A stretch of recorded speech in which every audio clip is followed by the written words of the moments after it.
सुबह के ठीक 11 बजे शहर के सबसे बड़े 5 सितारा होटल में एक बुजुर्ग साधारण कपड़े पहने धीरे धीरे होटल की ओर बढ़ रहे थे। उनका नाम था मोहन लाल। उनके हाथ में एक पुराना सा झोला था, लेकिन जैसे ही वह होटल के गेट पर पहुंचे, गार्ड के माथे पर तुरंत शिकन आ गई। गार्ड ने सामने आकर रास्ता रोकते हुए कहा, बाबा, आप यहां कहां आ गए? क्या काम है आपका यहां? मोहन लाल ने हल्की मुस्कान के साथ कहा, बेटा, मेरी यहां बुकिंग है, बस उसी के बारे में पूछना था। गार्ड ने हंसते हुए अपनी साथी से कहा, अरे देखो तो, बाबा कह रहे हैं इनकी यहां बुकिंग है। गार्ड ने फिर मोहन लाल से कहा, बाबा देखो, आपसे जरूर कोई गलती हुई है। शायद आपको किसी ने गलत पता दे दिया है, क्योंकि यह होटल बहुत ही लग्जरी है। बड़े बड़े बाबू लोग आते हैं यहां, कोई आम आदमी इसको अफोर्ड नहीं कर सकता। इतने में होटल की रिसेप्शनिस्ट प्रिया सक्सेना ने यह बातचीत सुन ली। उसने अपनी नजरें मोहन लाल पर डाली, सिर से पांव तक उन्हें देखा और होंठों पर हल्की मुस्कान तैर गई। वह मुस्कान स्वागत की नहीं, बल्कि ताने और उपेक्षा की थी। प्रिया ने कहा, बाबा, मुझे नहीं लगता कि आपकी कोई बुकिंग इस होटल में होगी। यह होटल बहुत महंगा है, शायद आप गलत जगह आ गए हैं। मोहन लाल ने उसी सहजता से जवाब दिया, बेटी, एक बार चेक तो कर लो, शायद मेरी बुकिंग यहीं हो। प्रिया ने लापरवाही से कंधे उचकाए और कहा, ठीक है बाबा, इसमें समय लगेगा, आप वेटिंग एरिया में जाकर बैठ जाइए। मोहन लाल ने सिर हिलाया और धीरे धीरे वेटिंग एरिया की ओर बढ़े। लॉबी में मौजूद कई गेस्ट उन्हें अजीब नजरों से घूर रहे थे। किसी ने धीरे से कहा, लगता है मुफ्त का खाना खाने आया है। कोई और बोला, इसकी तो औकात भी नहीं है कि यहां का एक गिलास पानी भी खरीद सके। मोहन लाल ने यह सब सुन लिया, लेकिन वे चुप रहे। वह कोने में रखी एक कुर्सी पर बैठ गए, झोला जमीन पर रखा और दोनों हाथ छड़ी पर टिकाकर खामोश बैठे रहे। लॉबी का माहौल अजीब हो चुका था।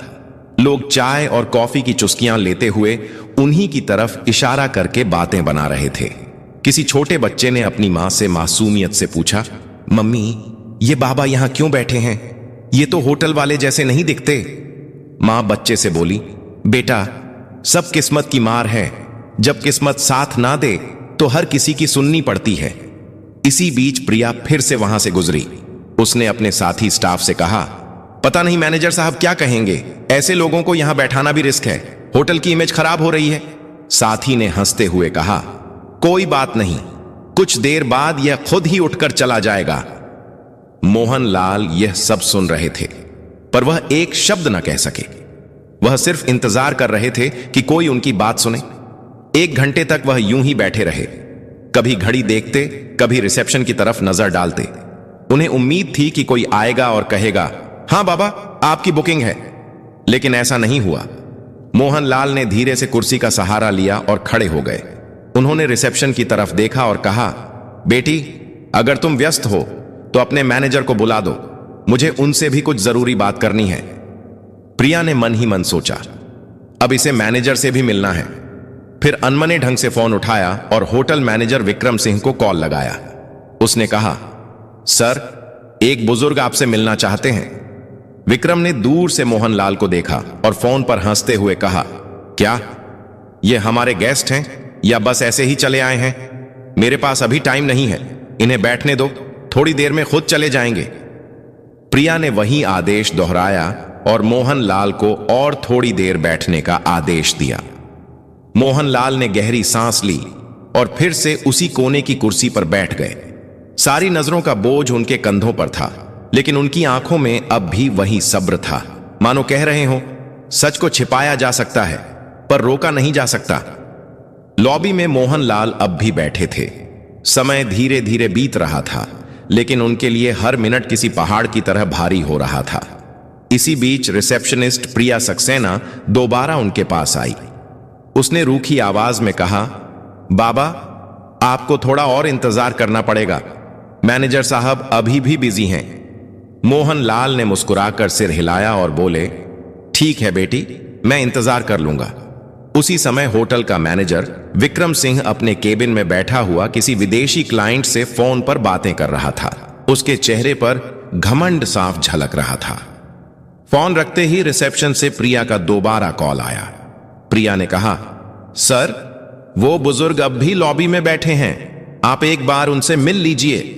विक्रम ने हंसते हुए कहा, बैठा रहने दो, थोड़ी देर में थक जाएगा और खुद चला जाएगा। मेरे पास ऐसे फालतू लोगों के लिए वक्त नहीं है। तभी वहां एक छोटा कर्मचारी आया। नाम था सूरज वर्मा। वह होटल का बेल बॉय था। उसने मोहन लाल को देखा। लॉबी में सब उनका मजाक उड़ा रहे थे, लेकिन सूरज की आंखों में उनके लिए सम्मान था। वह धीरे से पास आकर बोला, बाबा, आप कब से बैठे हैं? क्या किसी ने आपकी मदद नहीं की?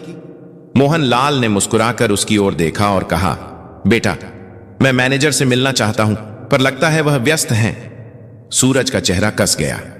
वह बोला, बाबा, आप चिंता मत करो, मैं अभी उनसे बात करता हूं। मोहन लाल ने सिर हिलाया। तुम्हारा बहुत धन्यवाद, भगवान तुम्हें सुखी रखे। सूरज तेज कदमों से मैनेजर के केबिन की ओर गया।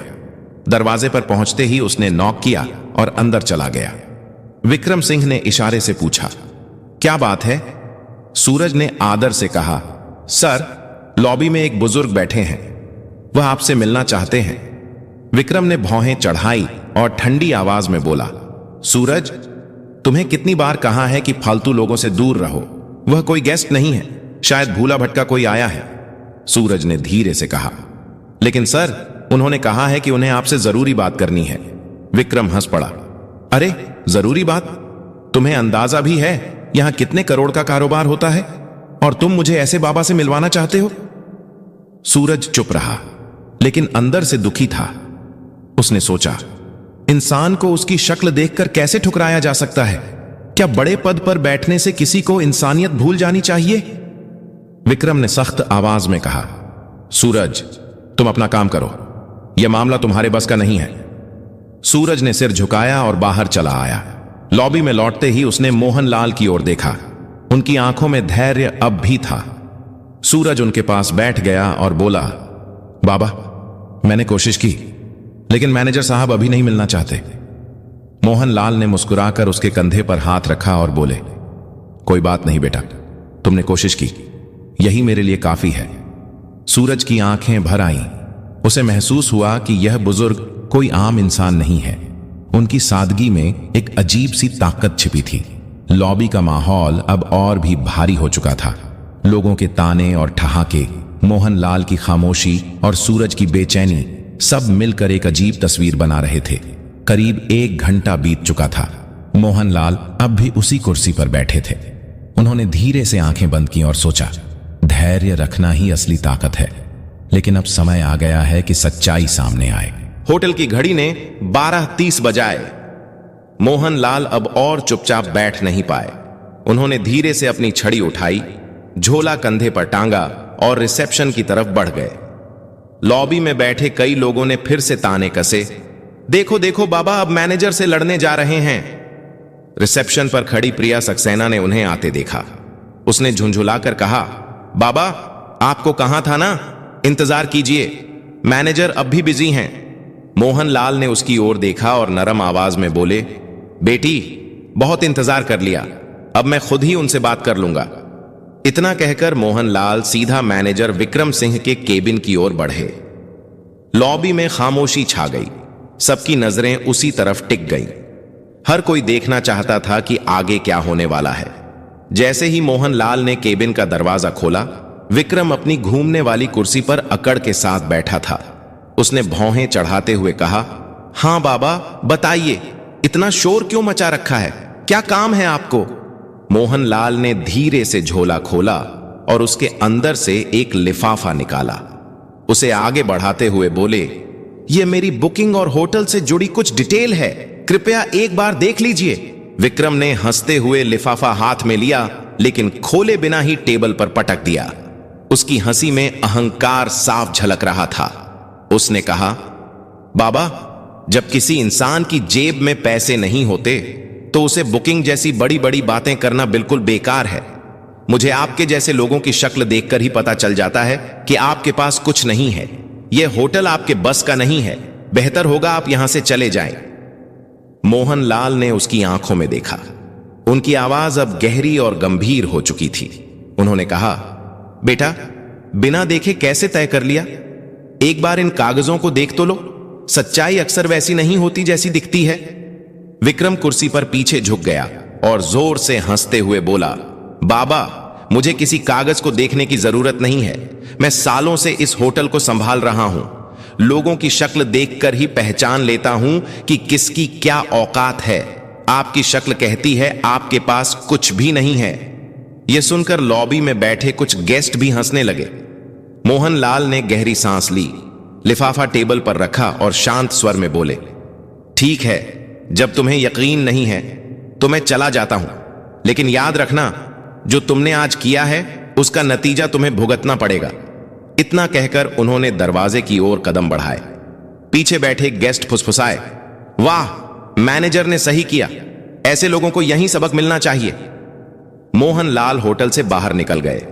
उनकी धीमी चाल और झुकी हुई कमर ने पूरे स्टाफ के बीच एक अजीब सा सन्नाटा छोड़ दिया, लेकिन विक्रम अपनी कुर्सी पर बैठा मुस्कुराता रहा। उसके चेहरे पर गर्व और तिरस्कार का मिला जुला भाव था। इसी बीच बेल बॉय सूरज वर्मा उस लिफाफे की तरफ बढ़ा। उसने धीरे से उसे उठाया और चुपचाप अपने सर्वर कंप्यूटर की ओर चला गया। कंप्यूटर स्क्रीन पर उसने लॉगिन किया और फाइलें खोलना शुरू किया। लिफाफे में लिखी डिटेल्स के आधार पर उसने होटल का पुराना रिकॉर्ड खंगाला। कुछ ही देर में उसकी आंखें चौड़ी हो गई। स्क्रीन पर जो जानकारी थी उसने सूरज को हिलाकर रख दिया। रिकॉर्ड में साफ लिखा था, मोहनलाल, होटल के 65% शेयर होल्डर, संस्थापक सदस्य।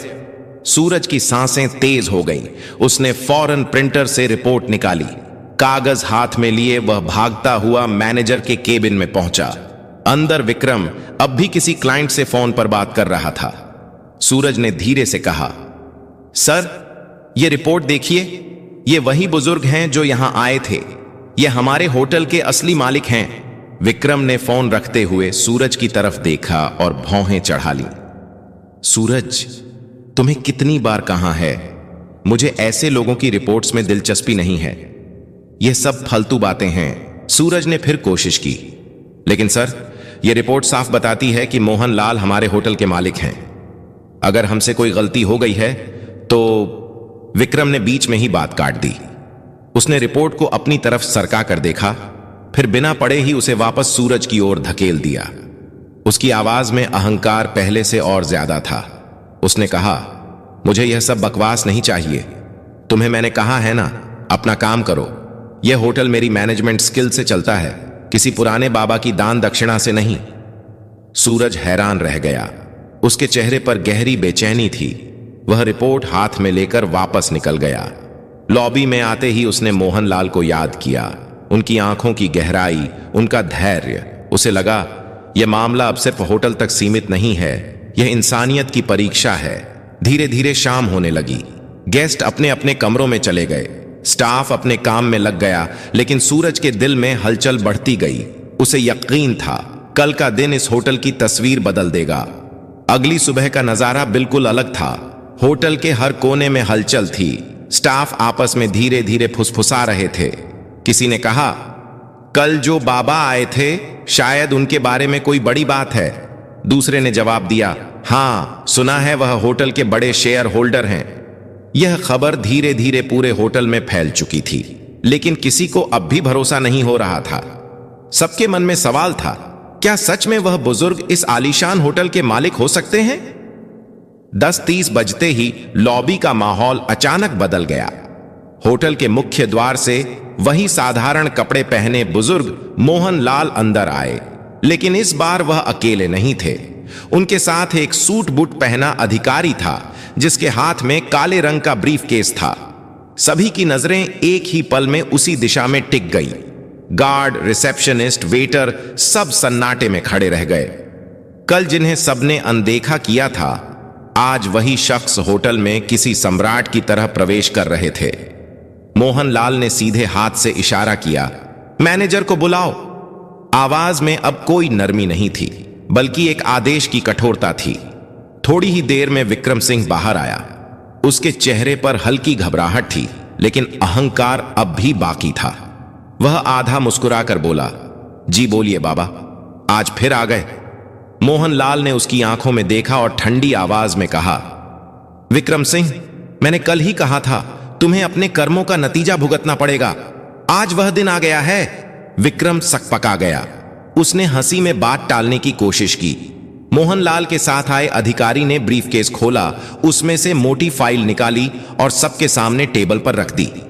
उसने जोर से कहा, ये डॉक्यूमेंट साफ बताते हैं इस होटल के 65% शेयर मोहनलाल के नाम पर हैं। असल मालिक वही हैं। पूरा स्टाफ स्तब्ध रह गया। प्रिया सक्सेना के हाथ कांपने लगे। लॉबी में मौजूद गेस्ट्स ने एक दूसरे को देखा और फुसफुसाए, ये तो सच में मालिक हैं। हमसे कितनी बड़ी भूल हो गई। मोहनलाल ने अपनी छड़ी जमीन पर टिका दी। उनकी आवाज अब तेज और दृढ़ थी। विक्रम सिंह, आज से तुम इस होटल के मैनेजर नहीं रहोगे। तुम्हारी जगह अब सूरज वर्मा इस पद को संभालेगा।